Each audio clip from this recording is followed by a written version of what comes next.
بسم اللہ الرحمن الرحیم۔ لال رنگ کے اور سبز رنگ کے سیب سونگھ لینے سے وزن میں کمی آ جاتی ہے۔ کھانا کھانے کے بعد پانی کبھی مت پئیں اور کھانے سے پہلے پانی ضرور پئیں۔ رات کا کھانا 8 بجے تک ضرور کھا لیں۔ جن لوگوں کو معدے کی تیزابیت کا مسئلہ ہو وہ لوگ بائیں کروٹ سویا کریں۔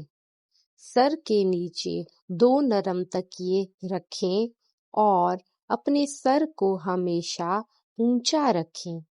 مونگ پھلی کے زائد استعمال سے دور رہیں۔ کم مقدار میں اگر کھائی جائے تو کوئی بھی نقصان نہیں ہے۔ گاجر کا جوس بدہضمی کی وجہ سے ہونے والی جلن میں بے حد مفید ہے اور چہرے کی رنگت کو بھی نکھارتا ہے۔ دل کی صحت کے لیے گاجر کا جوس بہت مفید ہے کیونکہ اس سے کولیسٹرول کم ہوتا ہے۔ بدن میں خارش ہو تو مونگ پھلی کے استعمال سے پرہیز کرنا چاہیے کیونکہ اس سے آپ کے بدن کی خارش بڑھ سکتی ہے۔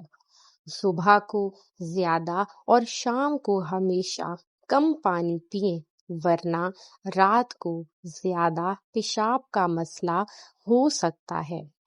اگر زکام ہے یا گلا خراب ہے تو تھوڑا سا گڑ لے کر آگ میں ڈالیں، اس سے نکلنے والا دھواں سونگھیں، زکام فوری طور پر دور ہو جائے گا۔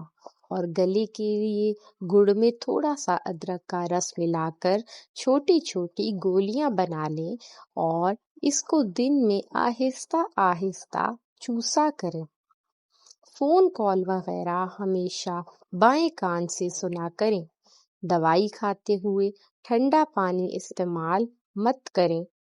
سردی کے موسم میں جن افراد کو بہت زیادہ سردی لگتی ہے انہیں اعصاب کی کمزوری ہو جاتی ہے۔ انہیں چاہیے کہ روزانہ دودھ میں 3 سے 4 چھوارے ڈال کر پی لیا کریں۔ کچھ ہی دنوں میں یہ شکایت دور ہو جائے گی۔ اگر چاہتے ہیں کہ آپ کی نظر تیز ہو جائے تو روزانہ صبح سبزہ دیکھا کریں اور سبز گھاس کے اوپر ننگے پاؤں چلنے سے بھی نظر تیز ہو جاتی ہے۔ اگر پیشاب کا مسئلہ رہتا ہو تو بھنے ہوئے چنے میں تھوڑا سا گڑ ملا کر کھا لیں۔ پیشاب کا مسئلہ انشاءاللہ آہستہ آہستہ دور ہو جائے گا۔ یہ عمل آپ نے روز کرنا ہے۔ بوڑھے افراد کو یہ عمل زیادہ دن تک کرنا چاہیے۔ اس سے آہستہ آہستہ مثانے کی کمزوری بھی دور ہو جاتی ہے۔